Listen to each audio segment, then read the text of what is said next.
Hello and welcome friends. Guys मैंने start किया है रीजनिंग को, जिसमें मैं क्लासिफिकेशन रीजनिंग को कवर कर चुका हूँ। क्लासिफिकेशन रीजनिंग में क्या किया जाता है गाइस? क्लासिफिकेशन रीजनिंग में ग्रुपिंग की जाती है। किसकी ग्रुपिंग की जाती है? वर्ड्स की, नंबर्स की, लेटर्स की, फिगर्स की और सिंबल्स की ग्रुपिंग की जाती है। ग्रुपिंग करके क्या किया जाता है, क्यों ग्रुपिंग की जाती है गाइस? जो डिफरेंट मीनिंग वाले, जो ऑड मीनिंग वाले वर्ड होते हैं, लेटर्स होते हैं, नंबर्स होते हैं, सिंबल या फिगर होती है गाइस, उसी को मालूम करना होता है क्लासिफिकेशन में। किसको गाइस? जो स्ट्रेंज मीनिंग वाला वर्ड, लेटर, नंबर, सिंबल या फिगर होती है, उसको ही फाइंड आउट करना होता है किसमें दोस्तों? क्लासिफिकेशन रीजनिंग में। क्लासिफिकेशन की कितनी टाइप्स हैं? तो गाइस यहाँ पे मेंशन है सब की सब, चाहे वो वर्बल हो या नॉन वर्बल हो। फिगरल क्लासिफिकेशन और symbol classification non verbal classification के अंदर आती हैं। किसके अंदर इंक्लूड होती हैं? नॉन वर्बल क्लासिफिकेशन के अंदर। गाइस इस कंटेंट के माध्यम से मैं हाईलाइट करने जा रहा हूँ रीजनिंग का ही सेकंड टॉपिक, जिसका नाम है मैट्रिक्स। इसको आप ट्रेंड्स के नाम से भी जान सकते हो। किससे गाइस? इसी को आप ट्रेंड्स के नाम से भी जान सकते हो। मैट्रिक्स टेस्ट को स्टार्ट करने से पहले, मैट्रिक्स रीजनिंग को स्टार्ट करने से पहले गाइस एक रिक्वेस्ट है उन सब फ्रेंड्स से जो पहली बार मेरे चैनल पे विजिट कर रहे हैं, please do not miss to hit the like and subscribe button and also click on bell icon for upcoming video notifications. Guys किसी भी क्वेश्चन को सॉल्व करने के लिए आपके बेसिक्स क्लियर होने चाहिए। बेसिक कंसेप्ट मोस्ट इंपॉर्टेंट रहता है किसी भी क्वेश्चन को सॉल्व करने के लिए, चाहे वह मैट्रिक्स हो या फिर कोई और टॉपिक हो। तो मैट्रिक्स भी हम क्लियर करेंगे बेसिक्स के साथ ही। यहाँ पे गाइस दो मैट्रिक्स दिए गए हैं, मैट्रिक्स फर्स्ट और मैट्रिक्स सेकंड। आप सबको पता है मैट्रिक्स में क्या होता है, रो एंड कॉलम दिया जाता है। एरो से आप पहचान गए होंगे कि रो कौन से हैं, कॉलम कौन से हैं। रो कितने हैं? 4 हैं और कॉलम भी 4 हैं। ये रही आपके रोज, रो 1, रो 2, रो 3 और ये कॉलम, कॉलम 0, कॉलम 1, कॉलम 2 और कॉलम 3। टोटल कितने गाइस? 4 ईच हैं। ठीक है। ठीक उसी तरह मैट्रिक्स जो सेकंड है इसमें भी दिए गए हैं। और गाइस जरूरी नहीं है कि जो क्वेश्चन पेपर होगा उस पे दो ही मैट्रिक्स दिए जाएंगे। सिंगल मैट्रिक्स पे भी क्वेश्चन पूछे जा सकते हैं, डबल मैट्रिक्स पे भी क्वेश्चन पूछे जा सकते हैं कंबाइन करके, या फिर दो से ज्यादा मैट्रिक्स भी क्वेश्चन पेपर में पूछे जा सकते हैं इकट्ठे। लेकिन अगर आपका बेसिक कंसेप्ट क्लियर है तो जरूरी नहीं है कि फिर 2, 4, 6, 8 या 10 जितने भी मैट्रिक्स हों गाइस, फिर आप इजीली क्वेश्चन को सॉल्व कर देंगे। मैं ज़्यादा क्वेश्चंस नहीं लाया हूँ आपके लिए, क्योंकि मैं कोई भी कंटेंट वास्ट नहीं क्रिएट करता।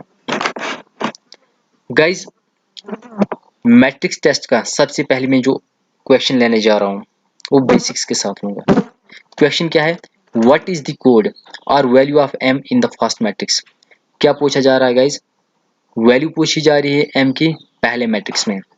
याद रखना क्वेश्चन पेपर में आपको पहले पूरे भारत की सैर कराई जाएगी, उसके बाद जो क्वेश्चन होगा ना गाइस वो एक ही लाइन में होगा, एक लाइन से ज़्यादा नहीं होगा। कंफ्यूज करने के लिए जो क्वेश्चन होगा वो क्वेश्चन पेपर में बहुत ज़्यादा दिया जाता है, लेकिन पूछा क्या जाता है? सिर्फ वैल्यू ही पूछी जाती है, सिर्फ कोड ही पूछा जाता है, चाहे वह आपका जो साधारण मैट्रिक्स है या फिर जो फिगरल मैट्रिक्स है। क्वेश्चन आपका बिल्कुल सिंपल ही होता है, लेकिन घुमा फिरा के पूछा जाता है। अब वैल्यू ऑफ m पूछी गई है गाइस पहले मैट्रिक्स में, तो कंसेप्ट क्या बोलता है? सबसे पहले आपने पता करना है, पहला पॉइंट क्या बोल रहा है? सबसे पहले आपने पता करना है जो अल्फाबेट, गिवन अल्फाबेट है, चाहे वो m है, r है या कोई भी है। यहाँ पे m दिया गया है। गिवन अल्फाबेट जो m है गाइस, ये पहली जो मैट्रिक्स है इसमें कितनी बार है? 4 टाइम्स है। याद रखना 4 टाइम्स है जो मैट्रिक्स फर्स्ट में m कितनी बार है? 4 टाइम्स। आप ब्लैकिंग से दिख रहे हो, मैंने हाईलाइट कर दिया है। तो इसका मतलब क्या हुआ? अगर 4 टाइम्स m अवेलेबल है मैट्रिक्स फर्स्ट में तो इसकी 4 डिफरेंट वैल्यूज बनेंगी। याद रखना 4 डिफरेंट वैल्यूज बनेंगी, 3 वैल्यूज, 2 वैल्यूज नहीं बनेगी, बल्कि 4 डिफरेंट वैल्यूज बनेंगी। और क्वेश्चन में आपको 4 की 4 वैल्यूज भी दी जा सकती हैं और एक वैल्यू भी दी जा सकती है। ये डिपेंड रहता है ऑप्शन पे। दूसरी कंडीशन क्या है गाइज? आपने क्वेश्चंस को कैसे सॉल्व करना है? पहले आपने रो को लिखना है, फिर आपने कॉलम को लिखना है। किसको दोस्तों? रो को लिखना है, फिर कॉलम को लिखना है। यहाँ पे 3 ऑप्शंस दिए गए हैं जो वैल्यू ऑफ m है इससे रिलेटेड। लेकिन गाइज अगर m की वैल्यूज 4 बनेंगे तो देखो ये जो b ऑप्शन है ये तो पहले में ही एलिमिनेट हो रहा है, क्योंकि यहाँ पे सिर्फ 3 ही वैल्यूज दी गई हैं। बी ऑप्शन में सिर्फ 3 ही वैल्यूज दी गई हैं, इसको आप इग्नोर कर सकते हो पहले ही कॉमन सेंस लगा के। इसको आपको जरूरी नहीं है सॉल्व करने की। अब देखते हैं जो ए ऑप्शन है क्या ये सही है या गलत है। गाइज ए ऑप्शन में क्या बताया गया है, ए ऑप्शन में बताया गया कि जो m की वैल्यू है वो है 22, 32, 01 और 13। चार जो इसकी डिफरेंट वैल्यूज बन रही हैं वो ये बताई जा रही हैं। अब हम चेकआउट करते हैं। रो सेकंड और कॉलम सेकंड में m आना चाहिए, क्या आता है? ये रो सेकंड है गाइस, ठीक है, और ये कॉलम सेकंड है। जहाँ पे ये मैच होते हैं क्या वहाँ पे m है? नहीं है, वहाँ पे f है गाइस। तो इससे आपका जो ऑप्शन ए है ये गलत हो रहा है गाइस, ऑप्शन ए आपका गलत हो रहा है। ठीक इसी तरह से आप पूरा भी चेकआउट कर सकते हो, लेकिन अगर आपको फर्स्ट पे ही पता चल गया तो आपको आगे निकालने की कोई भी ज़रूरत नहीं है, आगे सॉल्व करने की कोई भी ज़रूरत नहीं है। अब जो सी पॉट है, सी पॉट में जो एम की वैल्यूज हैं वो क्या क्या बताई गई हैं, 03, 12, 21 और 30। क्या सी पॉट सही है? जो फर्स्ट वैल्यू है वो क्या बताई है, 0 और 3, रो 0 और कॉलम 3। क्या रो 0 और कॉलम 3 में इंटरसेक्ट जहाँ पे होता है वहाँ पे एम है? रो 0 और कॉलम 3, हाँ बिल्कुल सही है, एम है यहाँ पे वैल्यू। फिर दूसरा क्या है दोस्तों, 1 और 2, रो 1 और कॉलम 2, रो 1 और कॉलम 2, हाँ यहाँ पे भी बिल्कुल जो मैचिंग पॉइंट है वहाँ पे एम ही है, ये भी सही है। तीसरा है गाइज 2 1, रो सेकंड और कॉलम फर्स्ट, रो सेकंड और कॉलम फर्स्ट बिल्कुल सही है, यहाँ पे भी एम ही है। और जो चौथा वैल्यू है गाइज वो है 30, रो थर्ड और कॉलम 0, गाइज ये भी सही है। इस तरह जो m की वैल्यूज हुई गाइज ये है सी पार्ट राइट।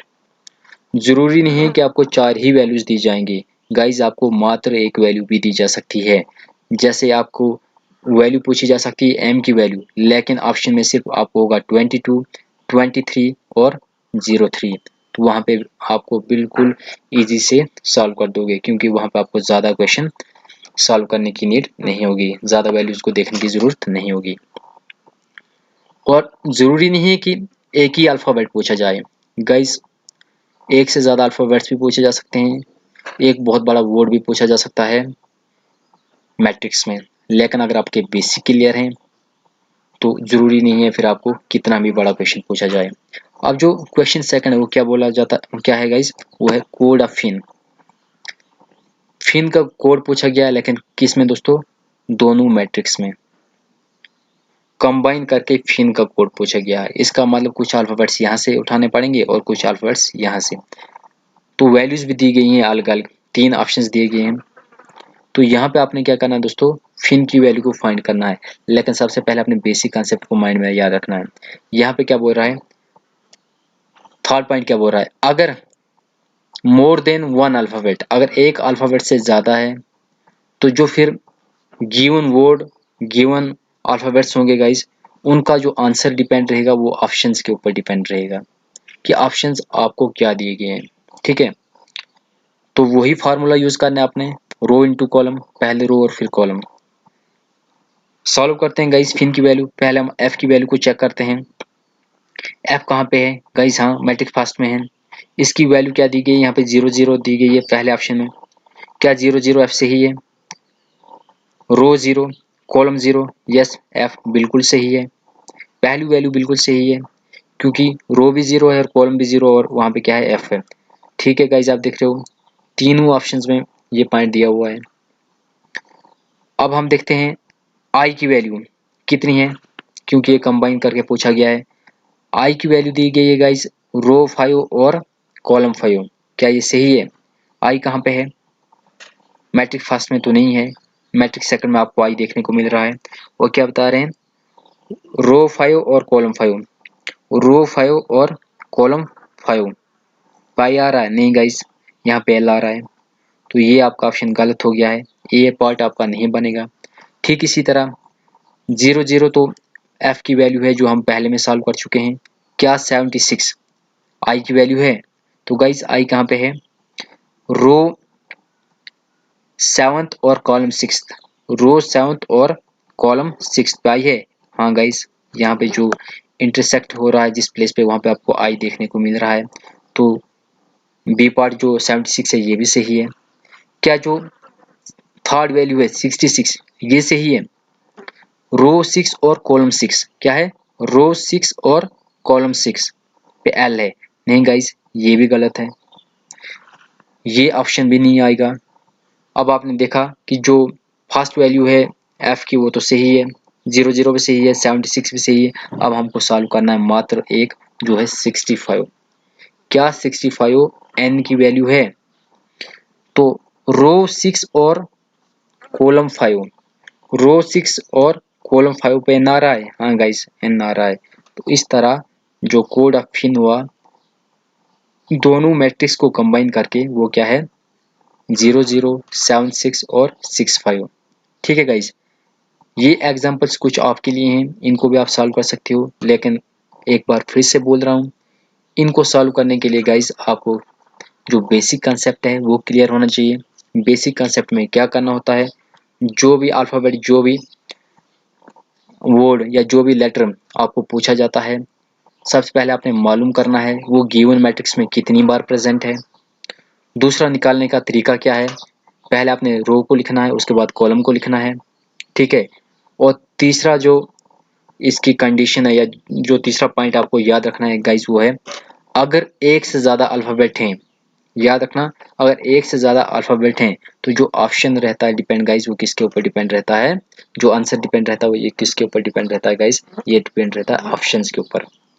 ज़रूरी नहीं एक क्या ही, सबका जो आंसर है वो डिपेंड रहता है ऑप्शंस के ऊपर, आपको ऑप्शंस कैसे दिए गए हैं। गाइज, अगर जिस किसी को भी ये छोटा सा कंटेंट इंफॉर्मेटिव लगा तो लाइक करना, शेयर करना और चैनल को सब्सक्राइब भी करना। Thanks for watching. जय हिंद, जय भारत।